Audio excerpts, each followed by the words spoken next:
ఇప్పుడు తెలంగాణ రాష్ట్రం కాంగ్రెస్ పాలన వచ్చి 18 ఏళ్ళు గడుస్తున్న సందర్భంగా మన ప్రియతమ ముఖ్యమంత్రి రేవంత్ రెడ్డి గారు రైతుల గురించి ఆలోచించి మంత్రి పొంగులేటి శ్రీనివాసరెడ్డి గారు కూడా ఆలోచించి రైతు సమస్యలు చాలా ఉన్నాయి. గతంలో రాజశేఖర టైంలో ప్రభుత్వం ఉమ్మడి రాష్ట్రంలో ఉన్నప్పుడు కాంగ్రెస్ ప్రభుత్వం ఉన్నప్పుడు అప్పుడు ముఖ్యమంత్రిగా రాజశేఖర ఉన్నప్పుడు భూ సమస్యల విషయంలో రైతులకు సంబంధించిన విషయం ఏదైతే ఉందో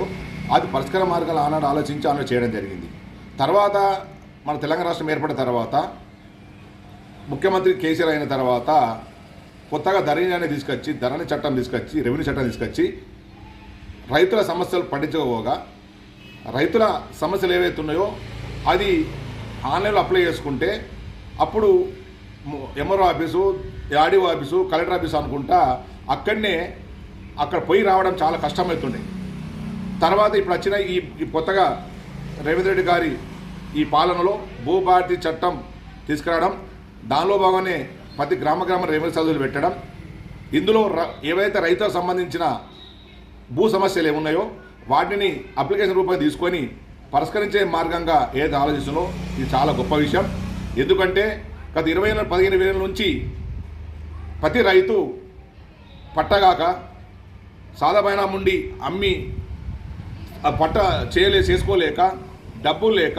కొంతమంది అసైన్ భూములు ఉండి కబ్జాలు ఉండి పట్టగాక చాలా సమస్యలు ఎదుర్కొంటున్న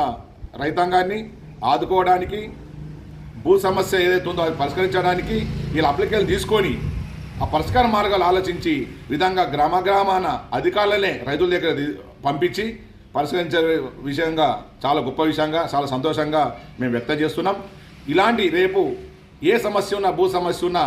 ఇప్పుడున్న చట్టం ఏదైతే ఉందో ఈ భూభారతి చట్టంలో ఏముంది అని అంటే తగాదాలున్న భూమి మరియు కోట్లున్న భూమి సమస్య తప్ప మీది ఏ సమస్య ఉన్నా కబ్జాలు ఉండి రైతులకు ఎలాంటి పట్టా కాకుండా ఉన్న భూములను ఫీల్డ్ మీదకి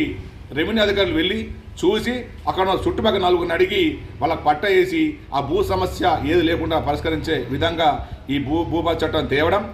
ఈ భూభారతి చట్టం తెచ్చే విషయంలో మన ప్రియతమ ముఖ్యమంత్రి గారికి మరియు అదేవిధంగా రెవెన్యూ మంత్రి గారికి మా కాంగ్రెస్ పార్టీ తరఫున రైతుల పక్షాన ధన్యవాదాలు తెలియజేస్తున్నాం.